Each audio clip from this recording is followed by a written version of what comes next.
Ate, hindi mo ba nakikita kung anong ginagawa niya sa atin? Pinatay niya si tatay dahil nalaman niya ang sikreto niya. At ngayon, ikaw naman ang susunod. Alam ko nang masama siya. Di mamatay na akong mamatay. At least, mamamatay akong natikman ko ng lahat ng gusto ko sa buhay. Mas pipiliin ko pang maging masaya kesa maging mahirap habang buhay. Oo, pumatay ako ng tao para makaligtas noon. At mula noon, dinurog kong kanilang katawan ng pinong-pino. Ang dugo ay iniimba ko sa aking kwarto. At ang mga buto, ginagawa kong koleksyon. Kayo rin, magiging parte kayo ng koleksyon ko. Lalo na ikaw, Lily, dahil mas masarap ang dugo ng mga matatapang!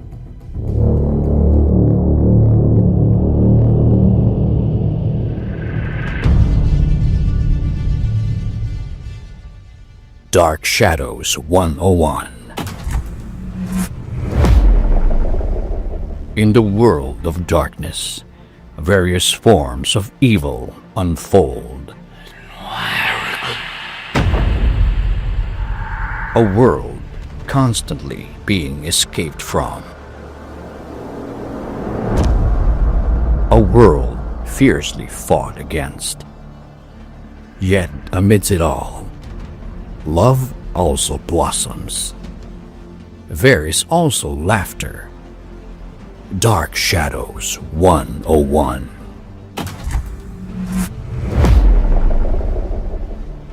Subscribe and click the bell button to stay updated on our new videos.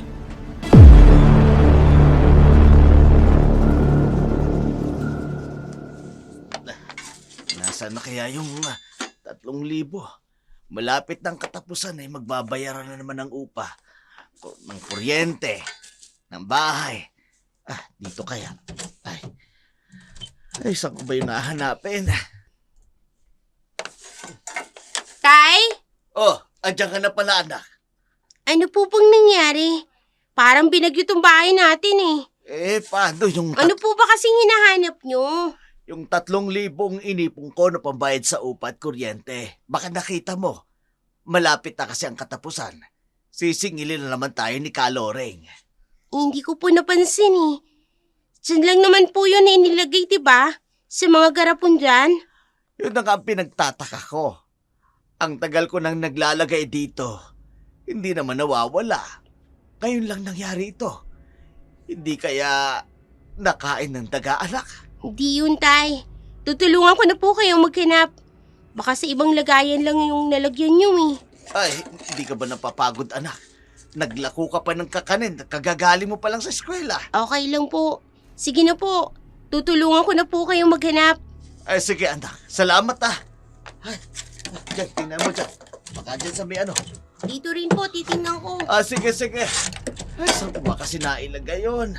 Wala rin naman dito Ay, Tay, nako. sigurado ba kayo? Dito nyo po inilagay? Wala namang ibang lalagyan dito Oo, anak. Dito lang naman talaga ako naglalagay kasi ng pera. Mainit kasi sa mata ng kapatid mo, kaya hindi ako nagpapakalat-kalat ng ipon. Mukhang hindi na natin mahanap yun. Ano po kaya kung gastusin na lang po ninyo yung ipon ko? Sa tingin ko, sakto na po yun para pambayad ng upa at saka ng kuryente. Ay, nako, anak.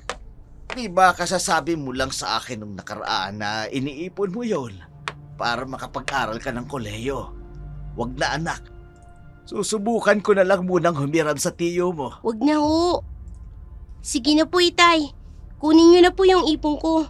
May babalik pa naman yun Kasi araw-araw naman akong nakakapagtabi mula sa paglalako. Yun na nga Pinaghirapan mo pa yun, kaya wag na. Ako ang may obligasyon sa mga ganitong bagay. Sige na ho. Ayoko namang sumakit ang tingo ko sa boses ni Kaloreng kapag naniningil na yun. Ay, sige na nga. Makulit kang bata ka pero salamat talaga, anak. Tumayo na ang mag-ama at sinimulan nilang iligpit ang mga nagkalat na gamit. Ilang sandali lang, narinig nilang bumukas ang pinto. Paglingon nila rito, nakita nilang pumasok si Ivy na maraming dalang paper bag.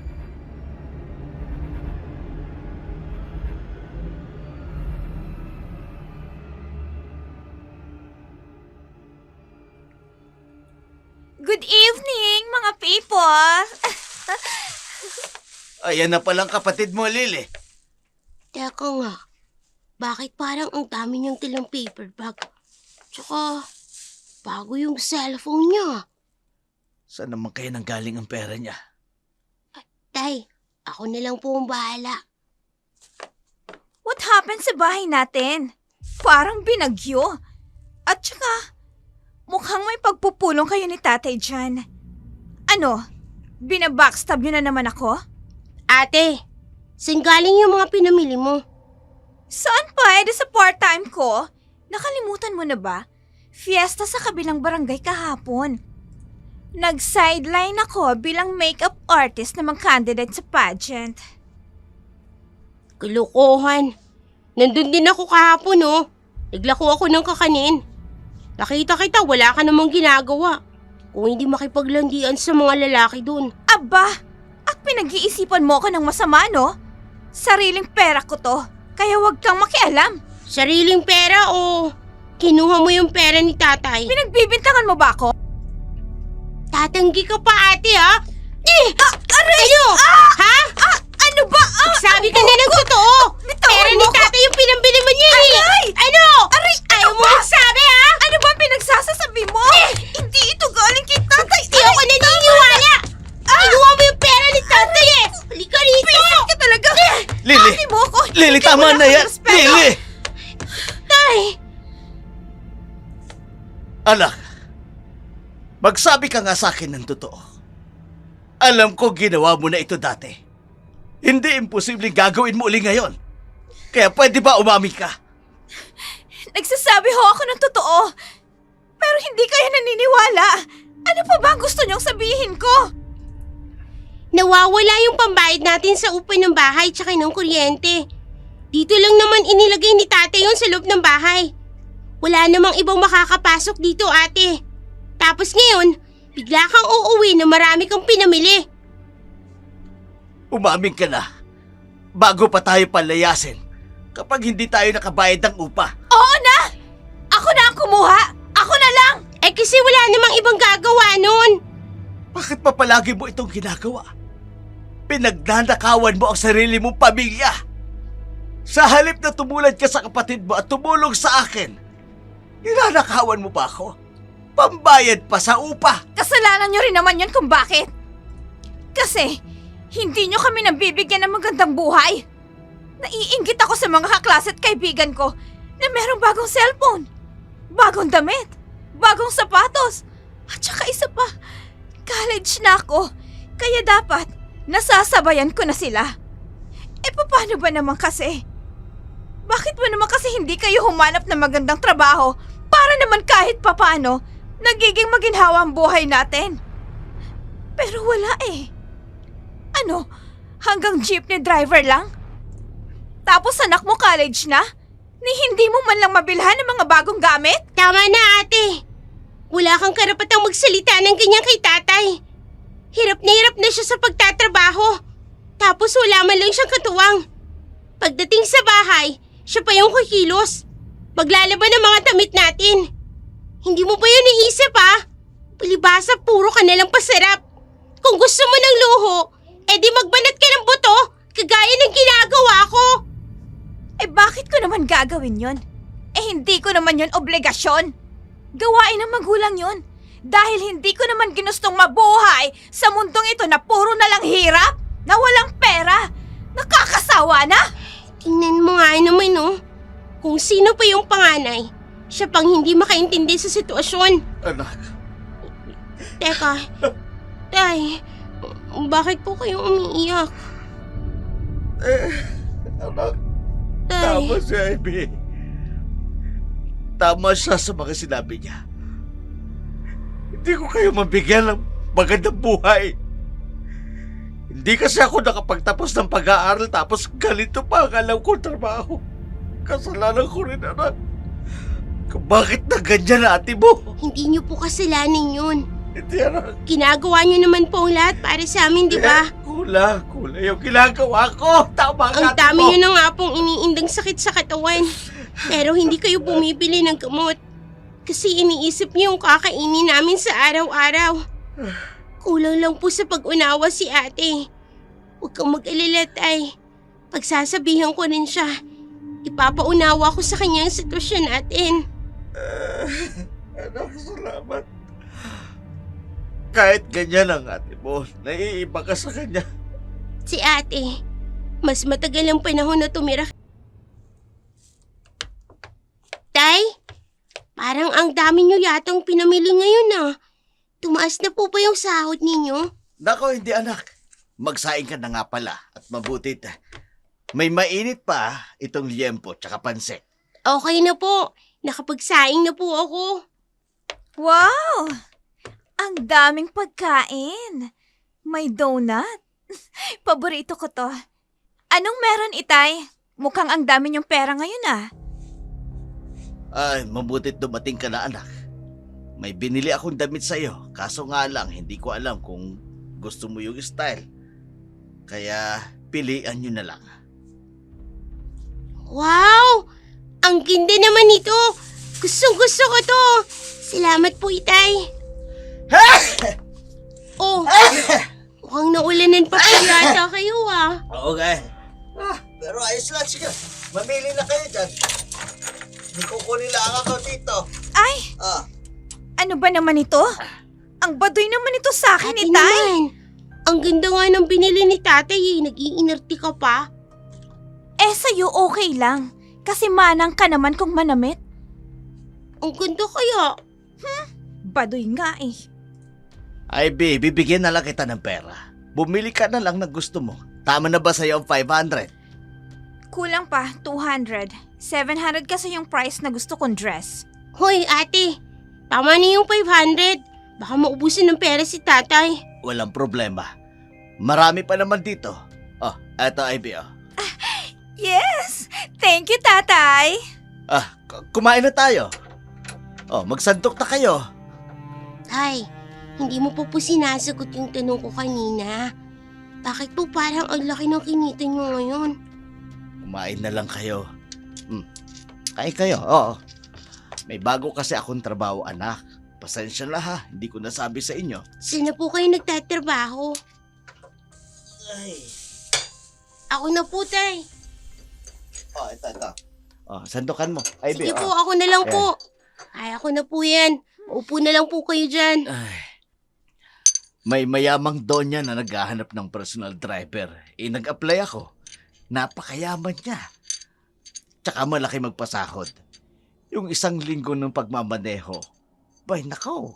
1 araw lang sa kanya. Talaga po? Saan naman po yun? Malayo, anak. Medyo liblib yun sa mansyon niya. Pero itay, hindi kaya delikado doon. Tsaka sabi nila, pag sobrang laki raw ng kita, may mali daw po yun. Ay, nako anak. Kumain na nga lang kayo. Kukentuhan tayo, mauubos na yung ano eh. Bakit ba kayo nag-aalala? Hindi naman illegal yung trabaho ko. Oo nga naman, Lily. Hayaan mo na si tatay. Mabuti nga't nakakuha na siya ng magandang trabaho. Tama si Ivy. Pangarap ko rin talaga magkaroon ng trabaho na mas malaki ang kinikita. Ito na yon. Kaya magpasalamat tayo sa Diyos kasi sa wakas, mas magiging maginhawa na ang buhay natin.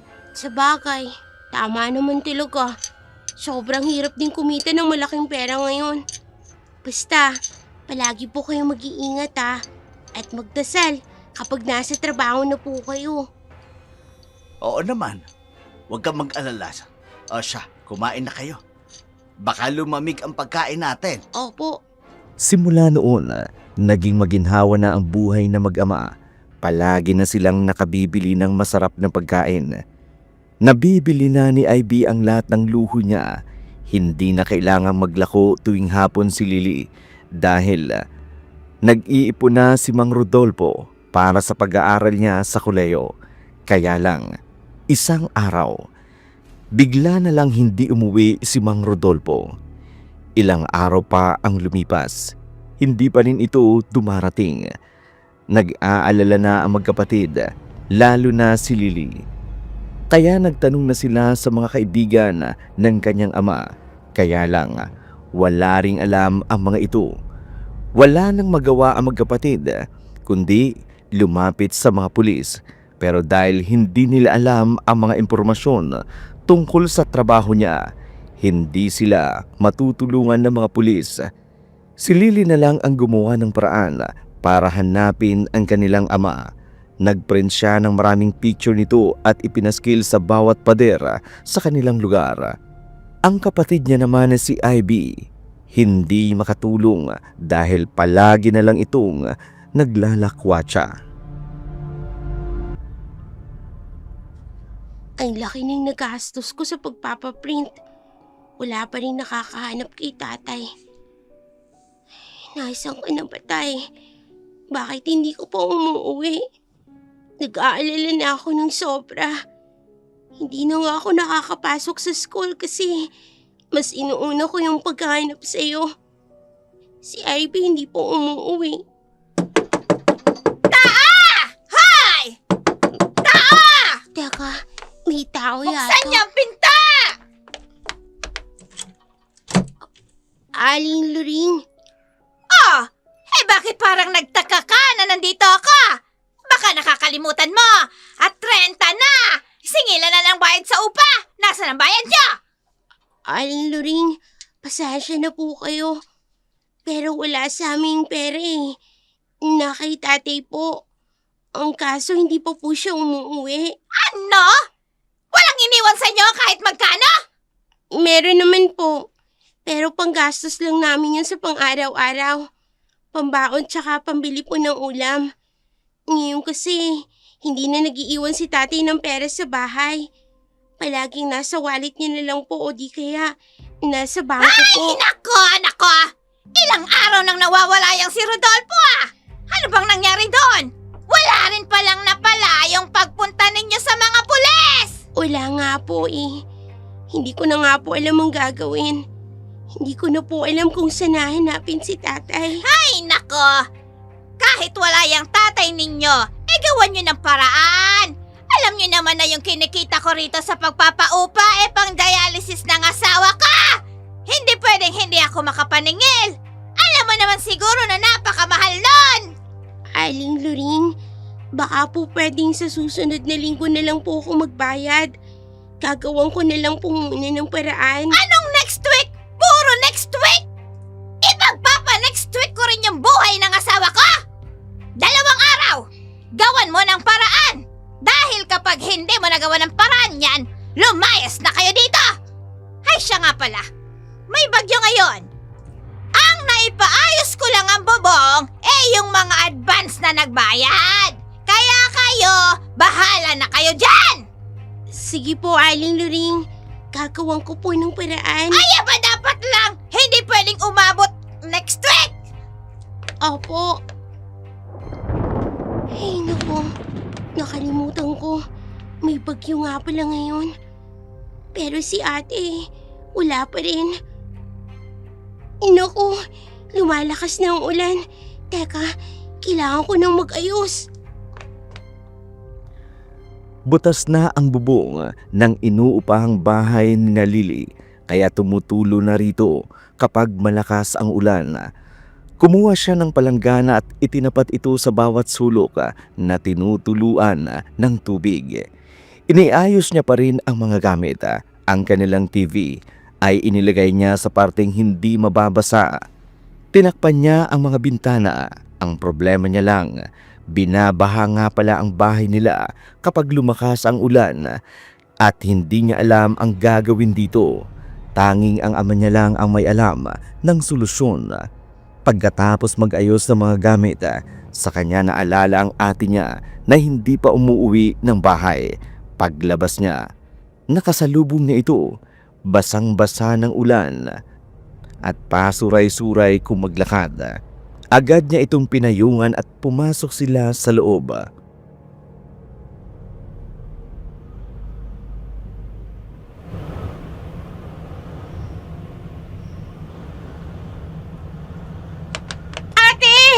Bakit ngayon ka lang?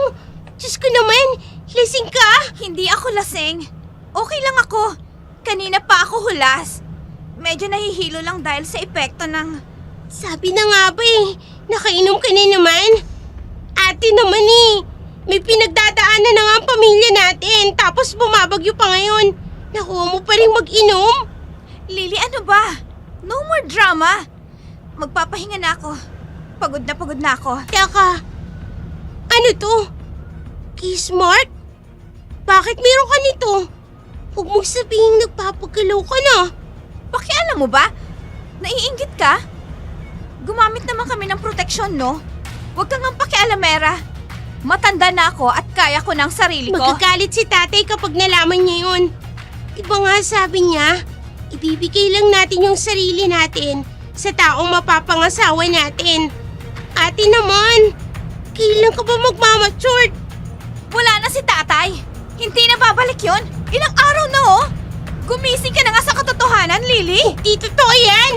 Babalik pa si tatay. Huwag tayong mawala ng pag-asa. At huwag kang Ay! Ate! Yung bubong natin bumagsak na! Malakas na kasi ang hangin! Oh my gosh! Anong gagawin natin?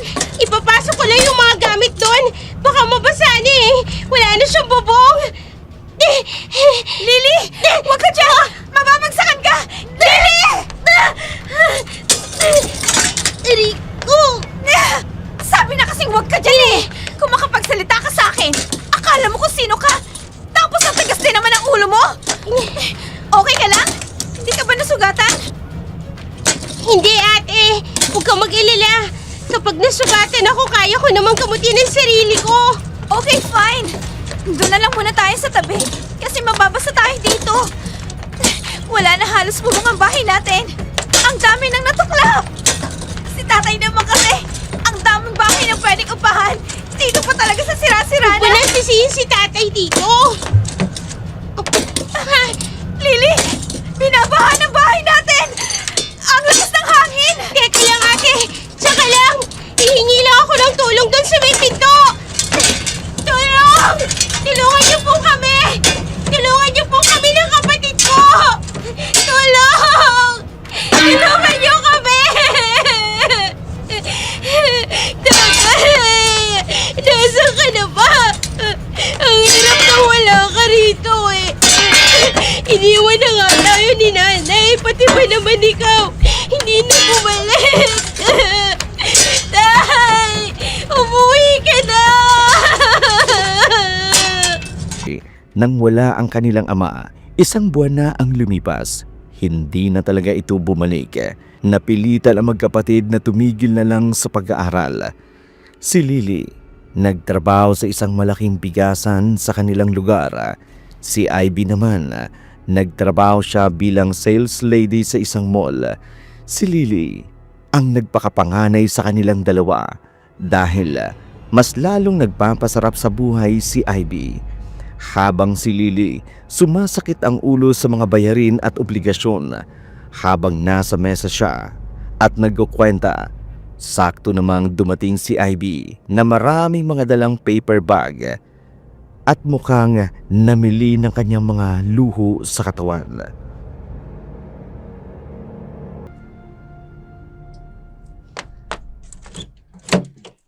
Ano? Stress ka na naman dyan? Minsan kasi lumabas ka rin para mag-mall. Tingnan mo ko, oh. Chill lang. Enjoy lang ang buhay. Ate, baka naman ngayon pwede ka nang mag-ambag sa bills natin. Kulang kasi talaga yung pera ko Ang laki kasi ng babayaran. 7,000 yun. Kasama na yung tubig tsaka kuryente. Tsaka bigas na rin. Tsaka pampakarga ng gasol. Kaya mo na yan. Akala ko ba 8,000 ang sinasahod mo sa bigasan? Baka nakakalimutan mo. Ako ang nag-grocery sa bahay. Ate, hindi ka talaga marunong. Puro masasarap na pagkain ang binibili mo. Pero mga rikado sa pagluluto, sabon, tsaka mga panglinis, wala. Nung nakaraan, ako rin ang bumili ng mga yun. Tsaka ate, tigilan mo na ang pagbili ng mga cake na yan. Yung mga dessert na yan. Na-stock lang naman sa ref. Hindi naman nauupos. Dadalawa lang naman tayo rito sa bahay eh. Bakit ka ba nagrereklamo? Kumakain ka rin naman. Alam mo, magpahinga ka na kaya. Kay bata-bata mo pa, para ka ng 30. Kasi naman hindi ka marunong sa lahat ng bagay. Ako na lang palagi ang nag-iintindi para sa buhay natin. Anong ginagawa mo? Nagpapasarap. Habang ako, nagkakandakuba para lang tustusan lahat ng pangangailangan natin. Ikaw pariban-riban lang ng buhok. Bili ng mga damit, kung ano-anong gamit sa katawan ng binibili. Ate, tayong dalawa na lang ang magkasama. Sana naman tinutulungan mo ko. Okay lang naman na minsan maging maluho. Pero sana naman, marunong kang gumastos ng pera sa tama. Oh, Rico naman, bakit ka ba nananampal? Sino ka ba para sermonan ako, ha? Baka nakakalimutan mo. Ako ang panganay sa ating dalawa at hindi ikaw. Kaya wala kang karapatang magsalita sa akin na para bang mas matanda ka. Kung nagpapakapanganay ka ba, gagawin ko ba yun? Sa ating dalawa parang ako ang mas matanda ah. Palagi na lang puro sarili ang iniisip mo. Hindi mo ba ako tutulungan kahit ni minsan? Ate, wala na si tatay. Ikaw na lang yung meron ako. Ayoko ng drama, Lily. Hindi ako kagaya mo na pinapasa ng mundo. Ate! Ate, sandali! Pakinggan mo naman ako! Ate! Ingirap naman ni ate. Tay, umuwi ka na kasi. Nagsikap na lamang si Lily para masagot niya ng husto ang mga bayarin. Tuwing hapon, pagka-uwi niya galing sa trabaho sa bigasan, naglalako siya ng balot at penoy. Isang araw, nang mapadaan siya sa iskinita, nakita niya ang isang babaeng pilit na kinukuha ang bag niya mula sa isang lalaki. Nasa itsura pa lang halatang magnanakaw na. Bitiwan mo ang bag ko! Ano ba? Bitiwan mo yan! Sige! Kapag hindi mo binigay ito, masasaktan ka! Hindi lang pera ang laman yan. Nandyan ang mahalagang gamit ko! Taka, walang yung lalaking yun ah. Tutulungan ko si Mom. Hoy! Ibalik mo nga yung bag niya! O gusto mo tatawag ako ng pulis? At bakit? Sino ka ba, ha? Uhuging bata ka lang naman na pag-alagala sa kalye! Para sabihin ko sa'yo, hindi ako uhuging bata. Alam mo ba ha, 15 anyos na ako, tsaka isa pa, hindi ako pakalat-kalat dito sa kalye kasi nagtatrabaho ako. Eh di wag kang makialam dito. Kung ayaw mo pati ikaw, isaktan ko! Ah, talaga? Gusto mo pala ng sakitan ha? Sige, game ako. Dahil itong kaharap mo, hindi natatakot sa kahit na sino. Pinalaki ako ng tatay ko na matapang at palaban. Ano ha? Ayaw gusto mo? Sige nga, ayoko sanang pumatol sa babae. Pero magkakasubukan tayo. Huwag mong sasaktan ng bata! Iha, huwag ka nang makialam dito. Tulungan mo na lang akong tumawag ng mga pulis. Hindi. Ibibigay ko muna ang gusto niya. Gusto niya ng sakitan eh. Para malaman niya na hindi niya talaga ako pwedeng kayang-kayanin. Iha. Ano ha? Mahina ka pala eh. Ibalik mo na yung bag kay Ma'am. Kung ayaw mo mapuruan yung sikmura mo sa akin. Ano? Hoy! Teka lang, huwag kang tumakbo! Yung mga tanod. Mga boss! Huliin niyo yung lalaki yun, oh! Magnanakaw po yan! Hoy! Bumalik ka dito! Hoy, balik! Hoy! Balik! Bilisunutan! Bilis! Hindi dapat makawala yun! Ay, naku, ayun na Buti na lang. nakakalino. Hay! Nakita rin ng mga tanod ang magnanakaw. Ay, di kasi magtrabaho ng matino. Laki-laki ng katawan. Ma'am, eto na nga po pala yung bag ninyo. Iha, maraming salamat. Ang tapang mo. Walang anuman po. Sa susunod po, sumigaw po kayo agad kapag may nagtangkang umagaw ng gamit ninyo. Nagkataon lang po na napadaan ako rito kasi naglalako po ako ng balot sa bandaron. Sige, Iha. Tatandaan ko yan. Maraming salamat ulit. Walang anuman po. Sige po, mauna na po ako. Binalikan ni Lily ang mga paninda niya saka lumakad para maglako ng balot sa mga bahay doon. Isang araw, Habang siya ay nasa pigasan, pinatigil muna siya ng kanyang amo sa pagtatrabaho dahil may naghahanap sa kanya at gano'n na lamang ang gulat ni Lily nang makita yung babaeng tinulungan niya sa may iskinita.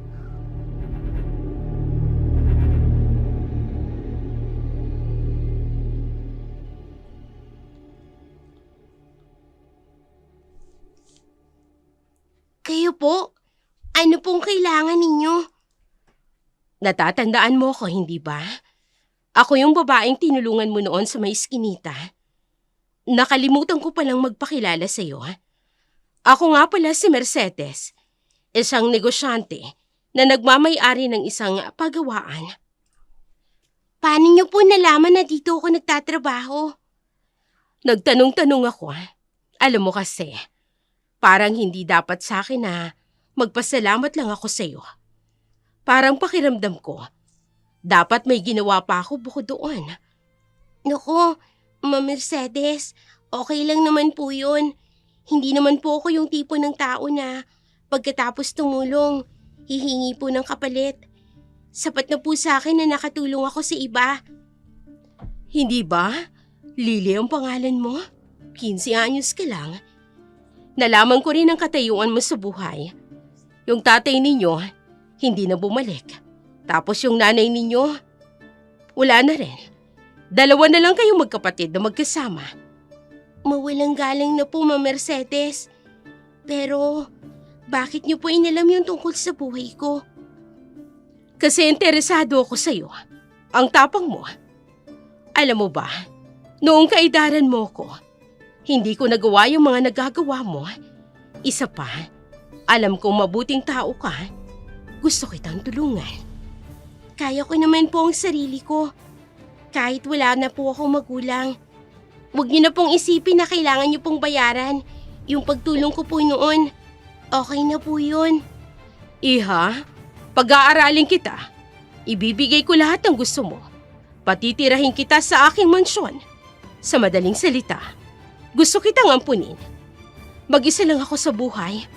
Wala akong asawa at anak. Kaya gusto kong magkaroon ng kasama. At ikaw yun. Ma Mercedes, may kapatid po ako eh. Wala po siyang kasama kapag sumama ako sa inyo. Eh di isama mo yung kapatid mo. Sigurado ako mabuting tao din yung katulad mo. Sige na, Lily. Pumayag ka na. Gustong-gusto kitang ampunin. Sige po. Basta kasama ko po yung kapatid ko. Talaga? Pumapayag ka na? Gustong-gusto ko po kasing mag-aral, ma'am. Pagkakataon ko na po ito. Ipinapangako ko, Lily. Basta ba mag-aaral ka ng mabuti? Pagtatapusin kita ng kolehiyo. Bukas na bukas din maghanda ka na. Dahil isasama kita sa mansyon ko, kasama ang kapatid mo. Sige po. Aasikasuhin ko na rin po yung mga dapat asikasuhin. Pagkatapos tanggapin ang alok ni Mercedes, nagpaalam na si Lily sa pinagtatrabuhan niyang bigasan. Nalungkot ang mga katrabaho niya dahil mabait siyang kasama sa trabaho, masipag ding empleyado. Sinabi na rin kay Ivy ang tungkol dito at tuwang-tuwa ito nang malamang mayaman ang Ate, ano ka ba? Kanina ka pa dyan selfie ng selfie. Ang likot-likot mo. Nakakaya-kaya kay ma'am. Ano ka ba naman? Gusto ko lang naman mag-post na sa wakas. Makakaahon na tayo sa pobreng buhay. Bakit pa mukhang hindi ka masaya? Huwag mo munang ipaalam sa ibang tungkol dito. Nakakaya naman kay Ma'am Mercedes. Baka naman sabihin niya, masyado tayong... Ano ka ba, Lily? Okay lang. Huwag niyo lang picturein yung bahay ko. Ayokong nalalaman ng iba kung saan ako nakatira. Lalo na dun sa dati kong bahay. May mga taong nanggugulo. Palibhasa kasi binibigyan ko sila ng pera o anumang tulong. Umaabuso na. Iniaasa na sa akin ang lahat. Ganun po ba? Kaya po pala medyo liblib itong dinadaanan natin. Kanina ko pa po napapansin. Oh, oo. Hindi ko pala nasabi sa'yo. Nasa liblib na lugar yung bahay ko.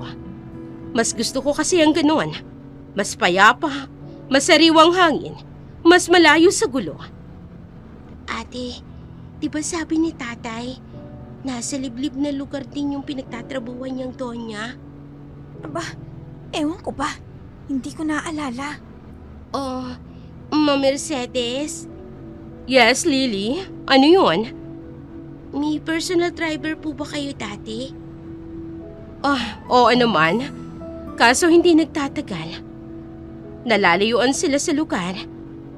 May naging driver po ba kayo na ang pangalan po, Rodolfo? Rodolfo? Wala. Hindi pamilyar. Wala siguro akong naging driver na Rodolfo ang pangalan. Bakit? Kaano-ano niyo ba siya? Siya po yung tatay namin. Bigla na lang po siyang nawala at hindi na bumalik. Bago po mangyari yon, nagtrabaho po siya bilang personal driver sa isang mayamang Donya na nakatira sa isang liblib na lugar. Ganun ba? Wala akong kilalang Rodolfo. Pasensya ka na, Lily. Okay lang po. Mukhang hindi na talaga babalik si tatay.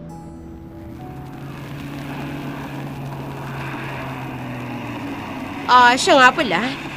Andito na tayo. Dito na ang bahay ko. At dito na kayo titira. Wow! Ang laki naman pala ng bahay ninyo, Madam Mercedes. Parang yung bahay sa teleserye. Halatang antik at mamahalin. Sige na, bumaba na tayo. Halina kayo. Pagdating sa loob, meron tayong konting salo-salo. Nagpahanda ako sa mga katulong ng masasarap na pagkain. Yes! Perfect! Naging masagana ang buhay ng magkapatid sa mansyon. Nakabalik silang pareho sa pag-aaral. Nagbago ang kanilang lifestyle completely. Si Ivy, nabibili niya ang lahat ng luho niya nang hindi nahihirapan. Mga branded na damit, mamahaling sapatos at mga gadgets na matagal niya nang pinapangarap. Ang kaso, iba ang pagtingin ni Mercedes kay Lily. Mas lamang ang atensyon na ginagawa dito. Mas malapitan sila at mas pinagkakatiwalaan niya si Lily kaysa kay Ivy. Bagay na kinainggitan ni Ivy dahil alam niyang walang anak na babae at natatakot siya na si Lily ang gawing tagapagmana sa lahat ng yaman nito. Gumawa siya ng paraan para sirain ang kapatid niya sa mata ng Donya at nakuha ang buong atensyon para sa kanyang sarili. Lily, nakita mo ba yung relo ko? Kanina ko pa hinahanap, hindi ko makita. Mahalaga pa naman sa akin yon. Pamana yun sa akin ng nanay ko. Hindi ko po nakita. Tutulungan ko na lang po kayong maghanap. Sige, pasuyo nga. Hindi pwedeng mawala yon. Mukhang may hinahanap kayo. Nawawala yung relo ni ma'am. Yung gold yata. Hindi po ba, ma'am? Oo, tama. Gold nga yun. Yun, ate. Baka naman nakita mo. Ay, ang galing mo naman magkunwari, Lily. Parang hindi mo dala kanina papunta sa kwarto mo yung relo ni Ma'am Mercedes. Ate, ano bang sinasabi mo? Teka nga, sinasabi mo bang si Lily ang kumuha ng relo ko? Ganun na nga ho, ma'am. Nakita ko siya kanina nung pumasok siya sa kwarto niya. May dala siyang relo na kulay ginto at parang inilagay niya yata sa ilalim ng kama niya. Ate, ano ka ba? Bakit mo ba ako pinapahama kay ma'am? Hindi po totoong sinasabi niya. Maniwala po kayo sa akin. Hindi ko po kinuha ang relo ninyo. Totoo po, ma'am, ang sinasabi ko. Hindi po ako nagsisinungaling. Kung ayaw niyo pong maniwala sa akin, sumama na lang po kayo sa kwarto ni Lily para mapatunayan ninyong totoo ang sinasabi ko. Sige, samahan ninyo ako sa kwarto ni Lily. Ma'am, ate. Nandito na tayo. Saan nga ulit niya itinago? Sa ilalim po ng kama. Nandito nga. Sabi ko na sa'yo, ma'am hindi ako nagsisinungaling. Totoong ninakaw yung relo mo. At kahit kapatid ko siya, Hindi ko pagtatakpan ng masama niyang ginagawa. Lily, paano mo nagawa sa akin ito? Ma'am, maniwala po kayo. Hindi ko po alam kung paano yan napunta dyan. Hindi po ako magnanakaw. Hindi po ako pinalaking ganun ng mga magulang ko. Akala niyo ba, kaya ninyo akong lukuhin? Maikling panahon ko palang kayong nakakasama. Pero kilalang kilala ko ng mga ugali ninyo. At alam ko na kung paano kayo mag-isip. Ibig sabihin, alam ko rin kung paano kayo parurusahan para magtanda. Ma'am, parang awa niyo na po. Hindi po talaga ako magnanakaw. Hindi ko po kinuha yung relo ninyo. Ma'am, kung parurusahan niyo po si Lily, okay lang po sa akin. Para din po sa kanya yan para magtanda siya at matuto. Ate naman. Ivy! Yes, ma'am. May reward po ba ako dahil nakita ko na po ang relo niyo? No. Doon ka matutulog mamaya sa lumang guest house. Walang maayos na kama, walang aircon, at ang kakainin mo mamaya, pagkain ng mahirap. Ibabalik kita kung saan ka nang galing. Ma'am, bakit naman po? Hindi po ba dapat si Lily ang parusahan niyo dahil siya po yung kumuha ng relo niyo? Pero hindi naman po yatang tama na ako. Alam ko kung anong ginawa mo. Ikaw ang totoong kumuha ng relo ko. Nakita kita kaninang pumasok sa loob ng kwarto ko. Hindi kita sinita. Kasi hinayaan kitang ipakita mo kung anong palabas mo. Gusto mong sirain sa akin ang kapatid mo. Para ano? Para makuhang lahat na meron siya. Ate, totoo ba yun? Hindi totoo yan. Lily, umamin ka na. Ikaw ang nagnakaw ng relo ni Ma'am, hindi ako. At wala akong balak ipahama ka. Kasi magkapatid tayo, di ba? Hindi ko yun magagawa sa isang kapatid. Tumigil ka! Guard! Dalhin niyo ito sa guest house. At nang makatikim siya ng parusa niya! Huli ka na. Sumama ka na sa amin. Siguro ka na lang. Sumama na. Ma'am, wag po. Wala.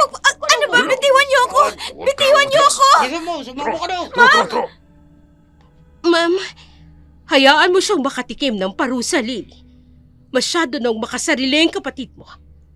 Ang gagawin ko, para din sa ikakatuto niya. Bilisan ninyo! Dalhin niyo yan sa guest house! Halika na. Huwag ka Ano na. ba? Bitawan niyo ako. Si Lily dapat ang parusahan, hindi ako. Tara na. Nanatili lang ilang araw si Ivy sa guest house na yun. Hindi naman siya mapuntahan ni Lily dahil binawalan siya ni Doña Mercedes. Samantala, siya naman ay mas lalong nananagana sa Doña. Isinama siya ng ginang sa mga pinupuntahan nito at tinuturuan siya ng iba't ibang bagay tungkol sa business at social life. Pakiramdam niya, nagkaroon ulit siya ng isang nanay na mamahalin siya at magbibigay ng lahat ng gusto niya. Pero isang gabi, nagkaroon siya ng masamang panaginip tungkol sa kapatid niya. Nakita niya itong sugatan at humihingi ng tulong. Hindi niya napigilan ang sarili niya na puntahan ito sa guest house. At sa pagkakataon na yun, may kakaiba siyang natuklasan nang makita ang kapatid niya na halos hindi na makilala.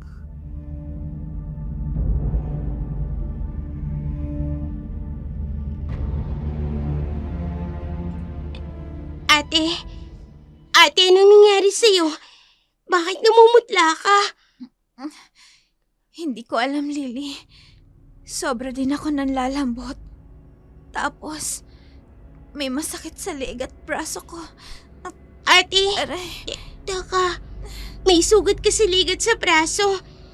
Hindi mo ba alam kung saan mo nakuha yan? Hindi eh. Wala akong alam. At wala akong masyadong maalala kung anong nangyayari sa akin dito. Basta sa tuwing umaga, magigising na lang ako na may mga sugat na ako sa katawan.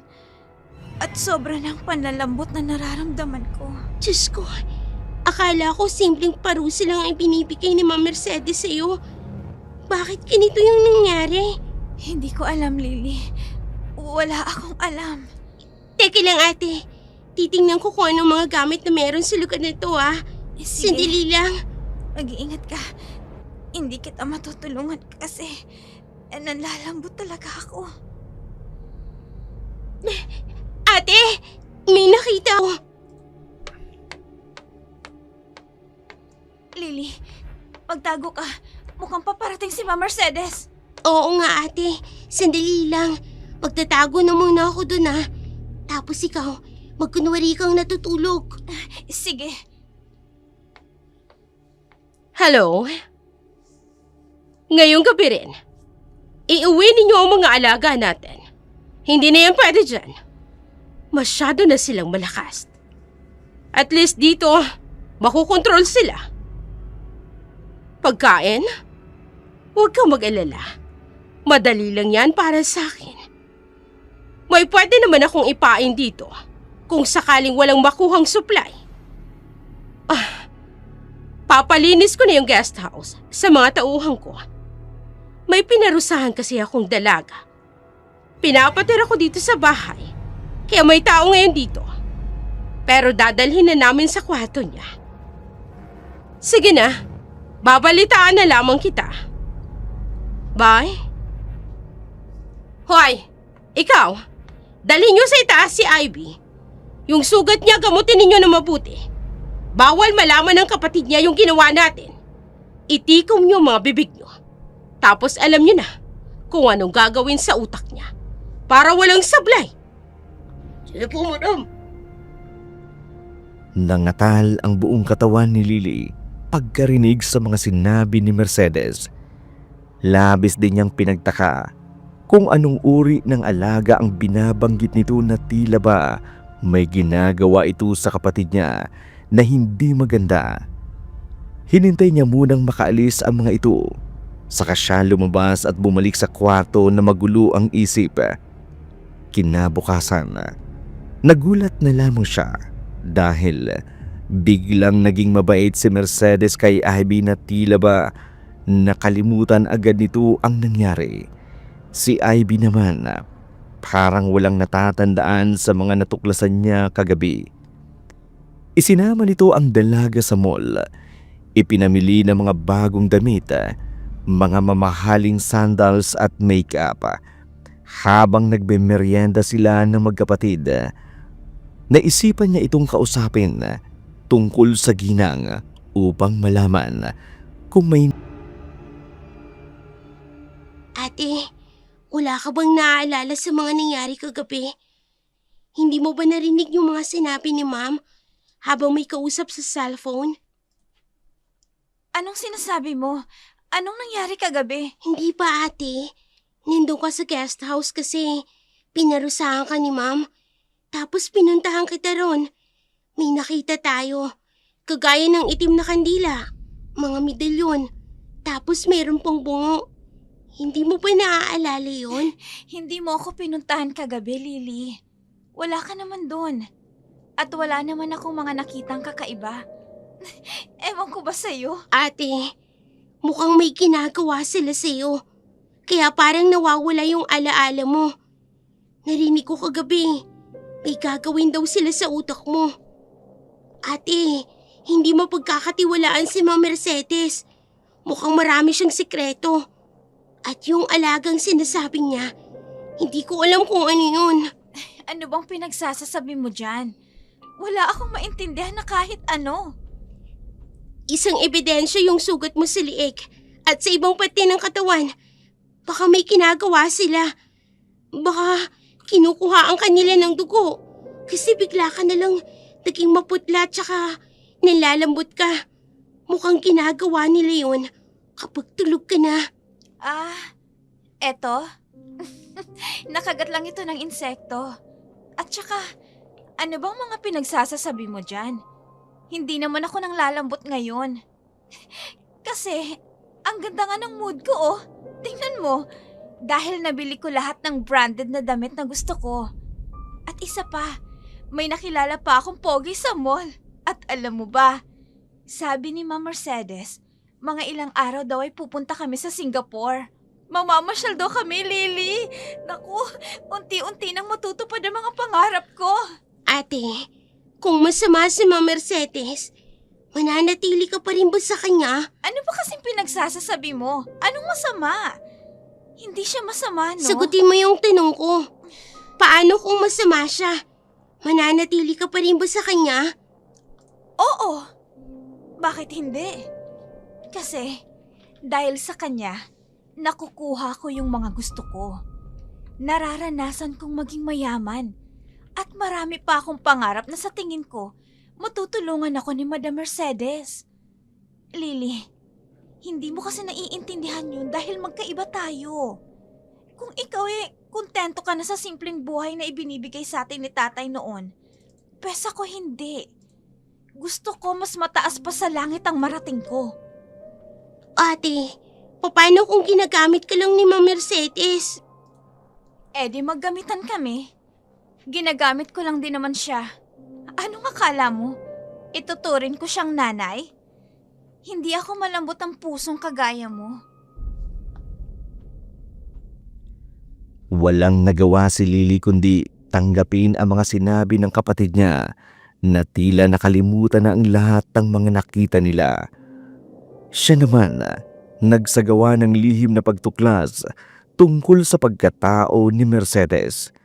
Habang wala ito at abala sa trabaho, naisipan niyang pumunta sa kwarto nito upang tuklasin ang mga sekreto. Nakalak ang pinto, pero marunong siyang tanggalin ang lock sa pamamagitan ng card o ID na ginawa niya dati. Nakita niya roon ang isang aparador na may lamang mga bote na may lamang pulang likido at nang amuy niya iyon, napakalansa at tila amoy dugo ng tao. Napatingin pa siya sa ilalim at nakita naman niya ang mga buto na tila ba buto ng tao. Lalong lumala ang pagdududa niya, kaya naman naisipan niyang pumunta sa guest house dahil doon niya narinig ang tungkol sa alaga ng babae na dadalhin doon. Gusto niyang malaman kung anong klaseng alaga ito. Pero nang papunta na siya doon, biglang may humablot sa braso niya at itinago siya sa likod ng puno.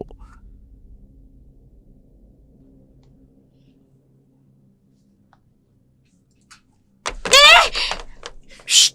Huwag ka maingay. Ano ka ba? Sino ka ba? Bakit mo ba ako hinila rito? Sabihin na lang natin na isa akong espiya. Kagaya mo, pero mas magaling ako sa'yo. Ano? Ikaw naman kasi, di ka marunong mag-espiya ng tama. May bantay doon na alaga ni Ma'am Mercedes. Unang step mo pa lang, huli ka na. Mali ka na kaagad. Paano ka nakakapag-espiya rito? Ang dami kayang bantay. Teka, bukod sa tanong na yan, marami rin akong sasabihin sa'yo. Kaya liban muna tayo sa bakod na yun. Kasi baka may makikita sa atin. Sige, Oh, kumapit ka sa akin. eto na. Eto na. Nakaliban na tayo. Oh, andito na tayo. Sabihin mo na sa akin ang lahat. Teka lang naman. Sobrang lapit pa nito dun. Doon tayo sa may banda dun. Sige na nga. Tara, takbuhin natin yun. Tara! Sige. Bilis! Bilis! Ayan. Nandito na tayo. Kaninong kubo ba ito? Sa akin, pahingaan ko. Doon pa sa bandaro ng bahay ko. Okay. Di nandito na rin lang naman tayo. Taka nga, bakit ka ba nag-iispiya kay Ma'am Mercedes? Kasi, ang sabi ng matandang manghihilot, yang si Ma'am Mercedes, matanda na raw yan. Nasa 70 na raw plus. Pero nakapagtataka, bakit hindi tumatanda ang kanyang itsura? Joke ba yan? Yan din ang eksaktong reaction ko nung unang sinabi sa akin ng matandang manghihilot. Paano ba naman kasi kung titingnan mo si Ma'am Mercedes? Mukhang 40 lang talaga. Paano naman nangyari yun? May kakaiba ba siyang ginagawa o ginagamit sa katawan niya? Ito ang sabi sa akin ng manghihilot ha. Hindi ako marites pero sinabi lang sa akin. May hinala daw na Si Ma'am Mercedes, hindi tao. Wala naman kaming napapansin na kakaiba sa kanya. Baka naman gumagamit siya ng itim na ritual. Kaya pala, dun sa guest house niya, may nakita ako noon eh. Mga kakaibang bagay, kagaya ng medalyon, itim na kandila, tsaka pungo pa ng tao. Yun na nga yun. At alam mo ba, palihim ako nag-iispiya kagabi. Naalaman ko, ipinadadala niya rito yung alaga niya. Alam ko, nag-espiya ka rin kagabi, di ba? At nakita kita. Oo nga, pero alam mo ba kung ano yung alaga niya? Yang si Ma'am Mercedes. May alaga siyang sigbin. Ha? Magkaswerte niya. Dalaga pa lang daw siya, nag-aalaga na siya ng sigbin. Sa kabilang baryo pa siya nakatira. Maganda ang bahay ng mga alaga niyang sigbin. Kaya mukhang nabibisto na ng mga tao ang tungkol sa alaga niya. Hindi ko alam na ganun pala si Ma'am Mercedes. Hindi lang yan ang revelasyon. Meron pa. Simula nang mag-espiya ako rito, parang lahat ng personal driver niya nawawala. Pati mga katulong at bantay. Ganun din. Teka, inaalala ko yung nangyari kay tatay. Hindi ko alam kung may kilalaman pa yun sa kung ano mang nangyari sa tatay mo. Hindi ko naman kilala ang mga nagiging personal driver ni Ma'am. At mas lalong hindi ko kilala ang tatay mo. Sa bagay, mahirap naman namang husga agad. Sinasabi ko ito sa'yo para mag-ingat kayo. Kasi yung mga nangyari sa mga taong yun, pwedeng mangyari din sa inyo. Hindi ko lang alam kung anong eksaktong gagawin sa inyo ni Ma'am Mercedes. Kasi, kukundi pa lang naman ang impormasyon na alam ko. Basta, mag-iingat kayo palagi ah. Pagkatapos ng pag-uusap na yun, nagpaalam na si Jepoy na uuwi sa bahay nila at si Lily naman bumalik sa mansyon ng ginang. Hindi niya na naituloy ang pag-espiya dahil nakita niya ang napakaraming mga bantay sa guest house. Kinagabihan, nagkaroon naman siya ng isang masamang panaginip. Silang dalawa ng kapatid niya ay nakarating sa isang hindi pamilyar na lugar. Maraming mga nakatatakot na nilalang na umaatake sa kanila. Naisipan niyang bumangon at pumunta sa kwarto ni Mercedes para tingnan kung totoo ang hinala niya. Pagdating doon, nakaamoy siya ng usok ng kandila. Kaya naman sumilip siya sa isang maliit na siwang sa ilalim ng pinto. Nakita niya roon ang ginagawa ni Mercedes.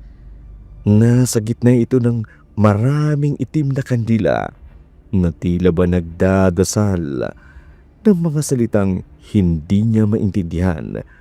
Kinilabutan na siya sa ginagawa ng ginang, kaya tumayo na siya at umalis. Pero bago siya pumunta sa kwarto, nakasalubong niya si Ivy na nakasuot ng magandang damit at mukhang paalis. Ate, saan ka pupunta? Bakit? Gusto mo bang sumama sa bar? Marunong ka na bang uminom? Di ba hindi? At saka isa pa, minor ka pa. Ako 20 years old na, duh. Ate, alam ba ni Ma'am Mercedes na aalis ka? Nagsabi na ako kanina at pinayagan niya naman ako. At saka syempre, alam ko na yung mga ganong bagay. Pinangungunahan mo na naman ako eh. Hindi naman sa ganun. Baka lang kasi magalit sa'yo si Mom. Don't worry, Lily. I know what I'm doing. Huwag mo na akong diktahan. Kung wala ka ng magandang sasabihin, aalis na ako, Ate, okay? Nakita ko si Ma'am Mercedes. Parang nagre-ritual siya sa kwarto niya. Ano ka ba naman, Lily? Privacy niya yon. Bakit ka ba nangingialam? Siyempre, walang asawa si Ma'am Mercedes at bilang tao, kahit na babae pa siya, meron din siyang mga pangangailangan. Pinapaligaya niya lang ang sarili niya. Hindi naman ganun ang ibig kong sabihin. Ano ba? Bakit ba paranoid ka? Sa tingin ko, hindi mo pagkakatiwalaan si Ma'am Mercedes. Kaya dapat umalis na tayo rito. Huwag na tayong gagawa ng ikakagalit niya. What? Alam mo, kaninang umaga ka pa nagsasabi ng ganyan. Naiinggit ka ba sa akin? Kasi ako na ngayon ang pinapaboran niya at hindi na ikaw. Hindi naman sa ganun. Pero nag-aalala ako sa kaligtasan natin. Lalo na't mukhang dito rin ang galing si tatay. Whatever. Sige na, may pupuntahan pa ako. Tumabi ka nga dyan. Ate,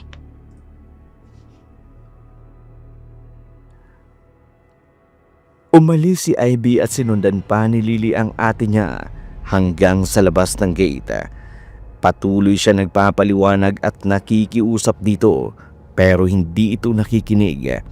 Pagkaalis nito, parang ayaw niyang pumasok sa loob.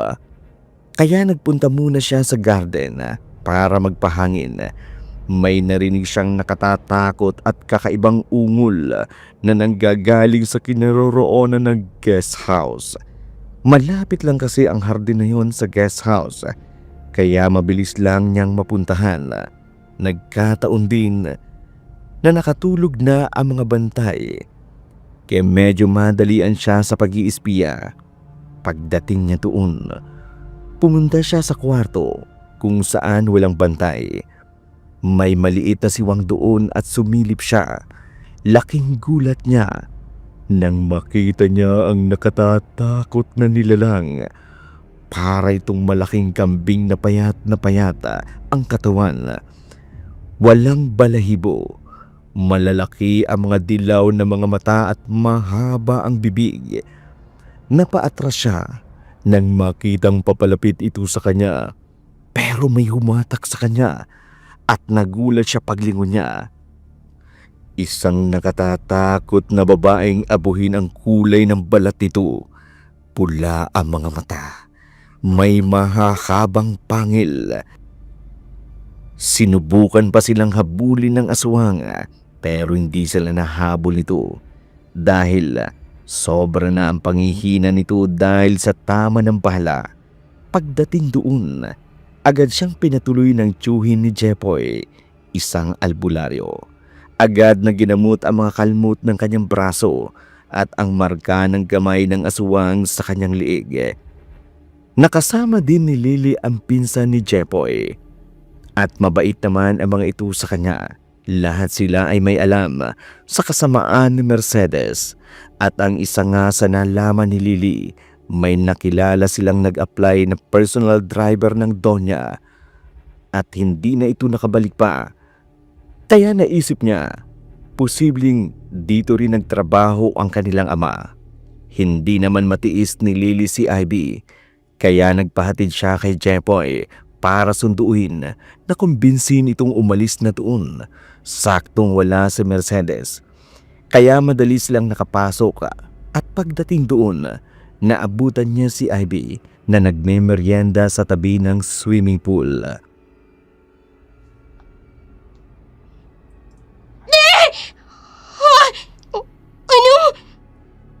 Anong ginagawa mo rito? Wala po! Wala po! May nalalaman ka na ba? Mercedes? Sagutin mo ang tanong ko.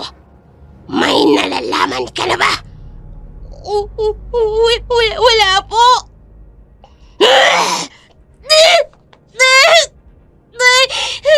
Ang braso ko po! Bitiwan niyo po ako! Sagutin mo ang tanong ko.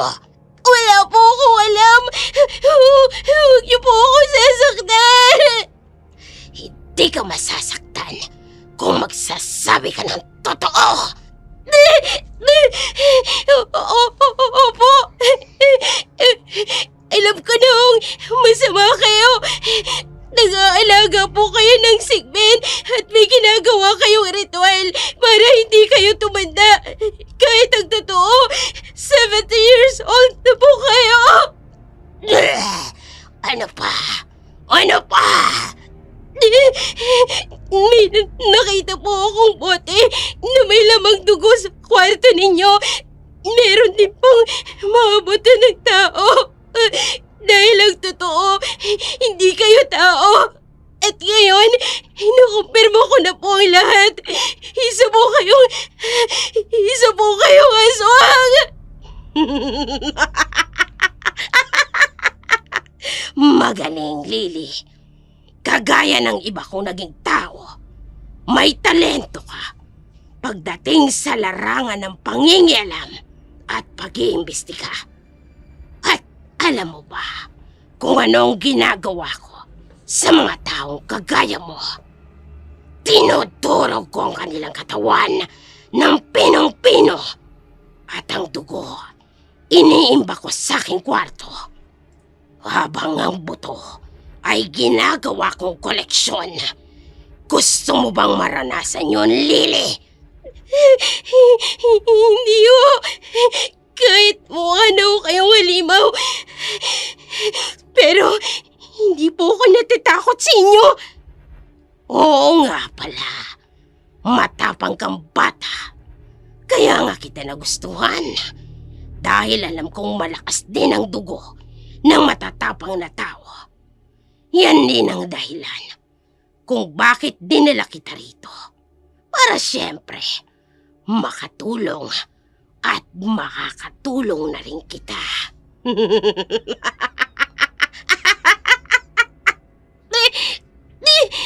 Bitiwan niyo ako!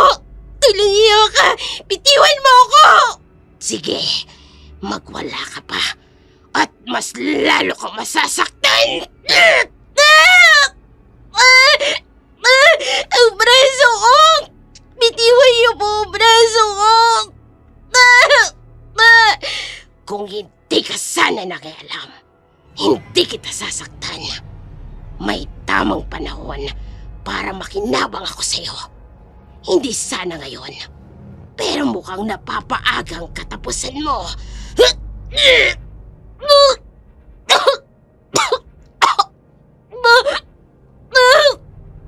Mamamatay ka na! Mamamatay ka na!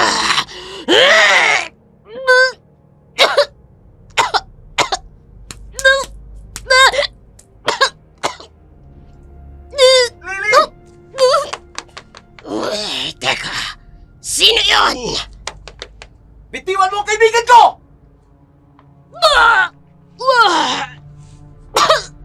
Lily! Jeff, oy! Umalis ka na rito! Sumama ka na sa akin! Habang nangihina pa ang aswang! Sa tama ng bala! Oo, Jeff, oy! Bilis! Kumapit ka sa kamay ko! Dali! Ito na! Bilis! Bilis, Lily! Sino ka? Hindi mo pwedeng isamang ulag ako! Lily, dalian mo! Dadali muna kita kay Tia! Dali! Sige, Jeff, wait! Pilitin mo tumakbo! Tatakbo tayo! Oo! Bumalik kayo rito! Bumalik kayo! Jepoy, ang aswang, hinahabol niya tayo. Kahit may tama na siya ng bala, nakakahabol pa rin siya. Huwag kang bibitaw sa kamay ko! Diretso lang tayo! Oo. Hindi kayo makakatakas! Parehas kayong mamamatay ngayong gabi! Hindi na aswang na yan! Malapit na siya, Jepoy! Tumakbo lang tayo! Huwag kang lumingon! Mas lalo ako nang gigigil sa inyo! Jepoy! Parang hindi ako makahinga! Bilisan mo, kunti na lang! Kahit ano doon ang liwanag ng motor ko! Mas masarap ang dugo ng mga taong takot! Mas malinamnam ang kanilang laman! Hiya mo lang yan, Lily! Tumakbo lang tayo! Jepoy, ramdam ko ng hininga niya sa bato ko! Tayo ka na! Jepoy! Ngayon ka pa masusuko! Malapit na tayo! Kumapit ka na maigpit! Mga daga! Bumalik kayo rito! Hindi pa ako tapos sa'yo! Lily! Andito tayo sa motor! Sumakit tayo! Lily, sumakit ka na! Eto na! Bilisan mo! Tilihan mo na! Tilihan mo na! Kumapit ka na, may sa likod ko! Eto na! Sige na! Sige na, Jepoy! Kumapit ka na! Oo. Hindi niya tayo maabutan! Oh, pandali mo na!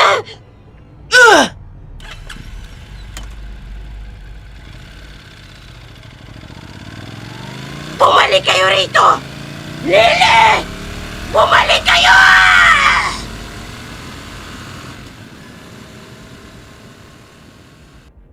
Humakbang na si Lily palayo sa kanyang kapatid. Pumunta sa kinaroroonan ni Chepoy.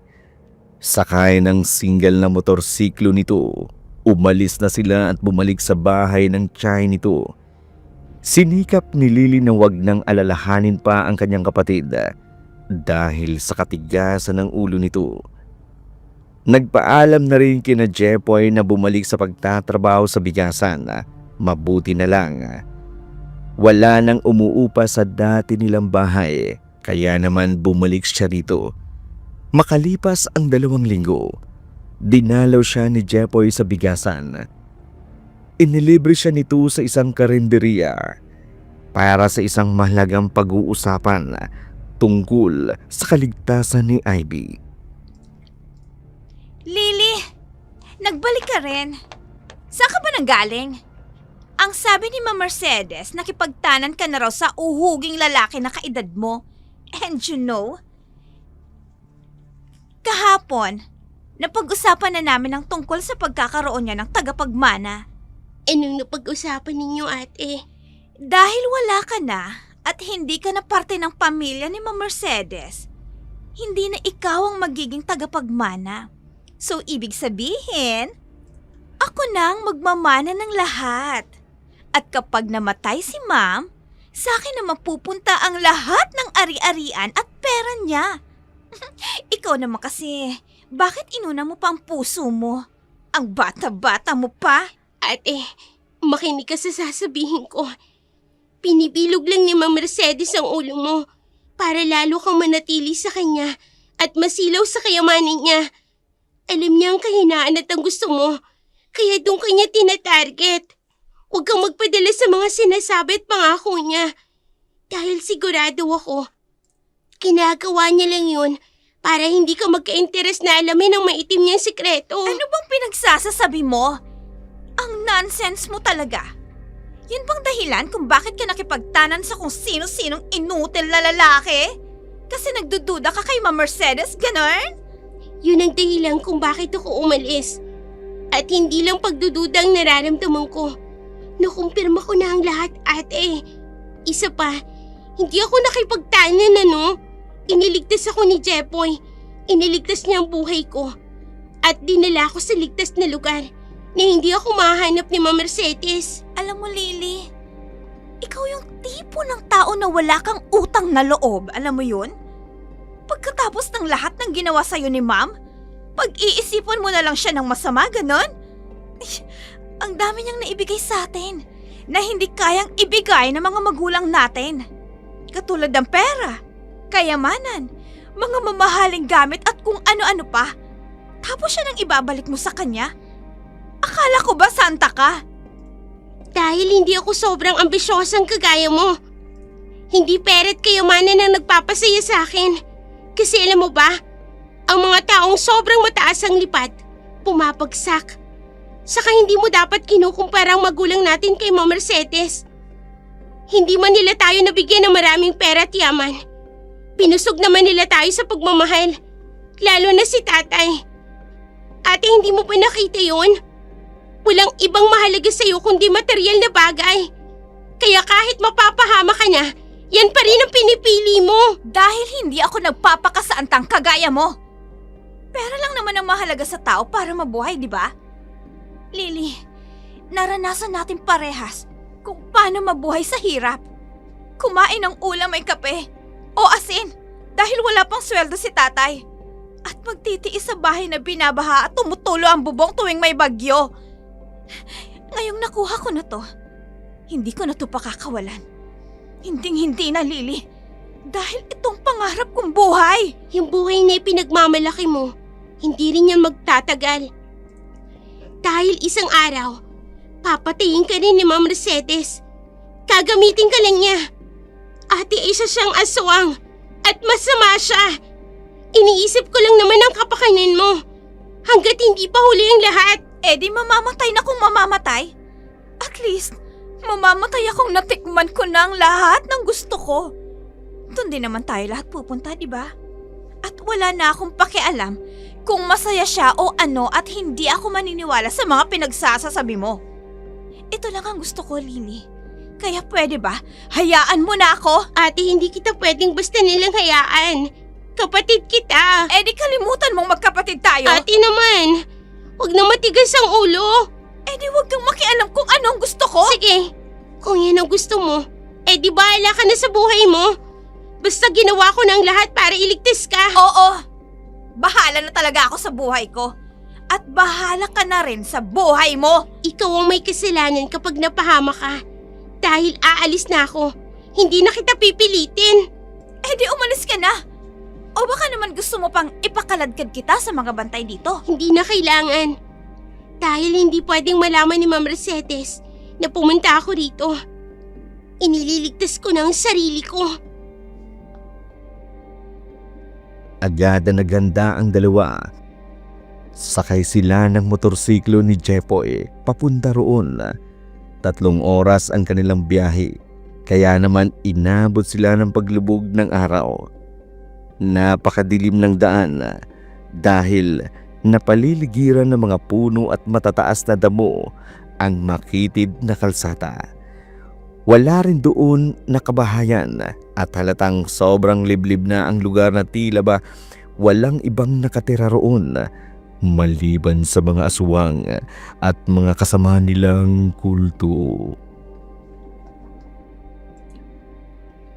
Naku, Jepoy, ang dami naman ng in-order mo.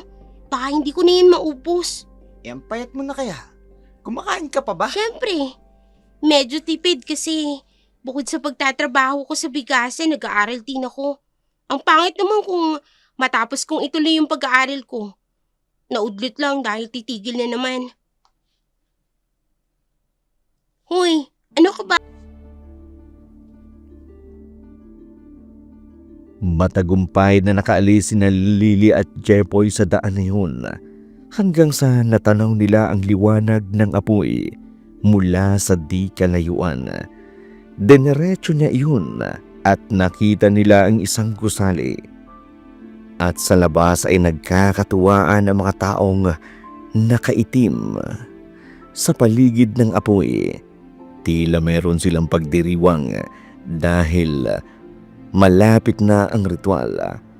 Ang iba ay normal na tao. At ang iba naman ay nasa katawang aswang kagaya ni Mercedes. Nag-ingat sa pagkilos ang dalawa. Patago-tago para hindi mahuli hanggang sa nakita nila ang dulo ng isang kulungan. May isang nagbabantay pero may ipinaamoy si Jepoy na matinding pampahilo kaya nahimatay ito. Samantala, sugatan naman ang katawan ni Ivy at maraming pasa. Jepoy, parang masyadong nakakatakot ang lugar na to. Huwag ka mag-alala. Bago pa kita pinuntahan, dun sa may bigasan naganda na ako. Alam ko na ang gagawin ko kung sakasakali. Jepoy, narinig mo pa yun? Oo, Lily. Mukhang may mga aswang dito sa daan. Huwag ka matakot. Ako nang bala.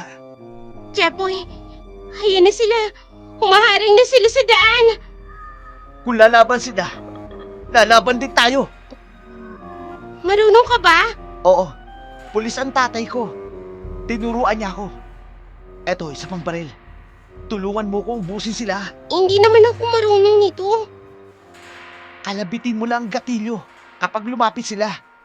Huwag ka magdadalawang isip. Kaya mo yan. Jepoy! Takot sila sa putok. Huwag ka matakot. Jepoy! Sa likod mo! Sasakmalin ka! Ako nang pala! Ang bilis na nakailag ng iba. Basta kapag may lalapit sa'yo, putukan mo agad! Oo! Sa likod mo, Lily!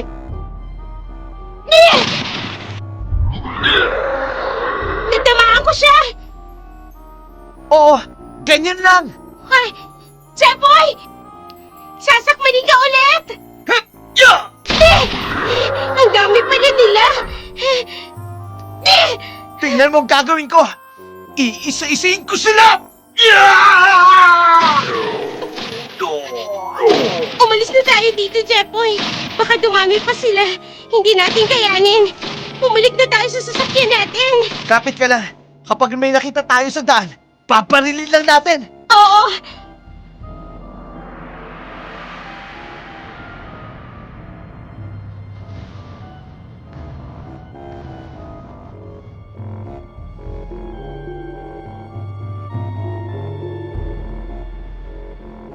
Lily!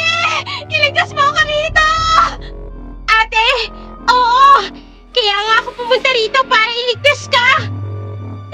Ilang oras na lang at magaganap na ang ritual ng pag-aalay. Hindi sila nakahanap ng kapalit, kaya ako na lang ang iaalay nila. Lily, sinubukan ko namang makawala sa kanila. Kaya nga, pinabugbog ako ni Ma'am Mercedes sa mga tao. Pero masyado silang malakas. Kaya pala sugutin ang katawan mo, ate. Pero Lily, delikado na rin ang buhay ninyo pag nahuli tayo. At alam mo ba, may nalaman din ako. Ano yun, ate? Narinig ko sa usapan nila na naging personal driver pala si tatay ni Ma'am Mercedes. At nalaman ni tatay ang sekreto niya, kaya pinatay siya. Sabi ko na nga ba eh, kaya pala nawala si tatay dahil pinatay niya. Puling hiya siya. Hindi ko hahayaang mangyari sa iyong nangyari kay tatay. Ililigtas kita dito, ate. Huwag mo na akong lalahanin, Ivy. Pinaghandaan ko ng pagparito ko. Kaya alam ko na kung paano sila lalabanan. Oo, magtiwala ka. Magaling si Jepoy. Pare-pareho tayo makakaligtas dito, ate. Pero Lily, nandiyan na si Ma'am Mercedes. Ano? Sinasabi ko na nga ba, hindi mo rin matitiis ang kapatid mo. Langhiya ka. Pinatay mo ang tatay namin. Kaya pala hindi na siya umuwi dahil pinatay mo siya. Si Rodolfo, yung pinagmanahan mo na mahilig ting makialam. Pwes, alam kong gusto mo ring makasama ang tatay mo. Kaya pagbibigyan kita. Hulihin niyo ang dalawang ito. Dalhin sa kusina. At kakatayin sila mamaya. Pagsapit ng alas 11. Wag! Huwag mo sasaktan ang kapatid ko. Manahimik ka! Iwan mo ko. Hindi mo masabi ako eh. Bilisan niyo na. Dalhin niyo ang mga yan. Opo. Jepoy, lumaban tayo. Hindi ko ba lalaban? Hindi, Lily. Bitiwan mo ako, ano ba? Bitiwan mo ako! Dinala ng mga tao ni Mercedes si Lily at Jepoy sa madilim na kusina kung saan nandoon ang mga pagkaing inihahanda para sa ritual. Kaya naman pala ayaw lumaban ni Jepoy dahil may balak siya at alam niya kung saan sila dadalhin. Meron siyang nakatagong maliit na patalim sa ilalim ng kanyang damit at ginamit niya iyon para tanggalin ang taling nakagapo sa kanila ni Lily. Pagkatapos, inilabas niya mula sa dala niyang bag ang napakaraming bawang, alak na may luya at kamanyang, mga sangkap na nakasasama sa amoy ng aswang. Walang tao doon, kaya malaya silang nakakilos. Pinagsama-sama nila iyon sa kadinikdik, tapos inihalos sa mga sangkap at pagkaing nandoon para malason ang lahat ng kumakain. Pagkatapos, nakita ni Jepoy ang isang dingding na malapit nang masira at binakbak nila iyon, kaya nakalabas sila. Maingat ang dalawa, kaya walang nakakita sa kanilang pagtakas. Pagkatapos ay pumunta sila sa kulungan ni Ivy. Nagkataon namang nakagawa pala ito ng paraan para makatakas dahil inakit niya ang bantay. Pinagbuksan naman siya nito at pagkatapos ay sinipa niya ito sa pagkalalaki at binugbog sa sikmura kaya nawala ng malay. Sabay-sabay silang umakyat sa mataas na puno at pinanood ang mga nangyaring ritual. Nang oras na ng salo-salo, nagkagulo ang mga aswang. Lahat sila ay nalason dahil sa mga lasong inilagay nila sa pagkain. Sumakay sila sa motor at umalis ng lugar na yun.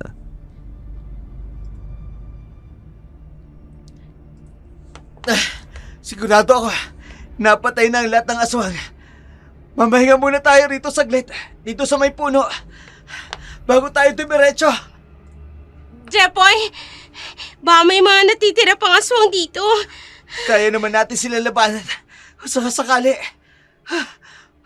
Marami pa naman natitirang bala dito. Hindi ko na kaya mag-drive. Pagod na ako.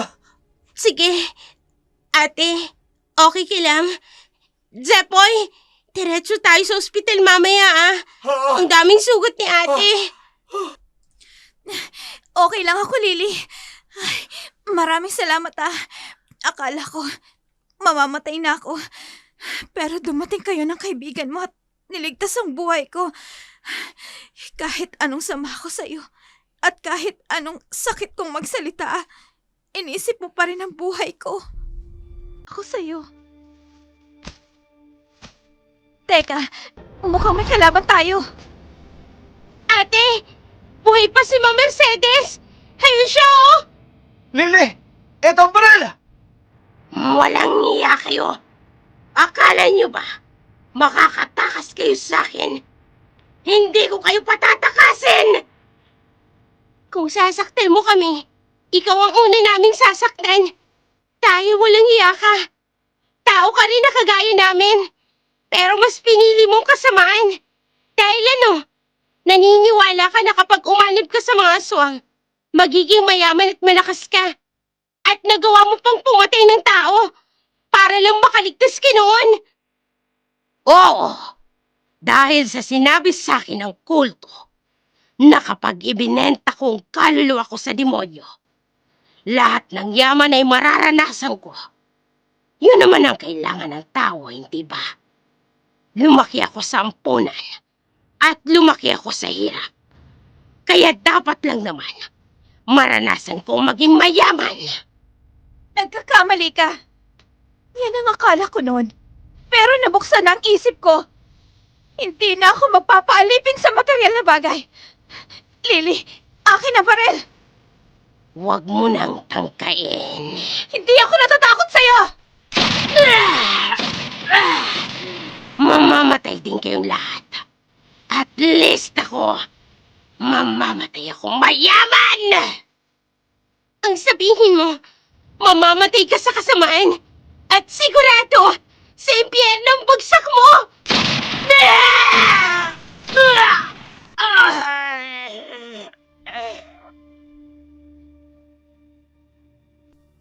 Namatay si Mercedes sa tama ng bala. Patay na rin ang mga aswang na kasamahan niya sa ritual. Umalis doon ang tatlo at tuluyan ng naging maganda ang relasyon ng magkapatid. Bumalik sila sa dating gawi, pero mas matatag ang kanilang samahan. Si Ivy, nag-working student na rin, kagaya ni Lily, nakapagtapos siya ng pag-aaral sa pamamagitan ng sipag at tiyaga. Makalipas ang ilang taon, masaya nang namuhay ang magkapatid. Natupad nila ang kanilang pangarap, hindi dahil sa kayamanan ng iba, kundi dahil sa sariling sikap. Si Jepoy, siya rin ang napangasawa ni Lily. Nagkaroon sila ng 2 anak, habang si Ivy naman nakapokus sa kanyang karir at naging successful businesswoman. Hindi nila makalimutan ang masalimuot na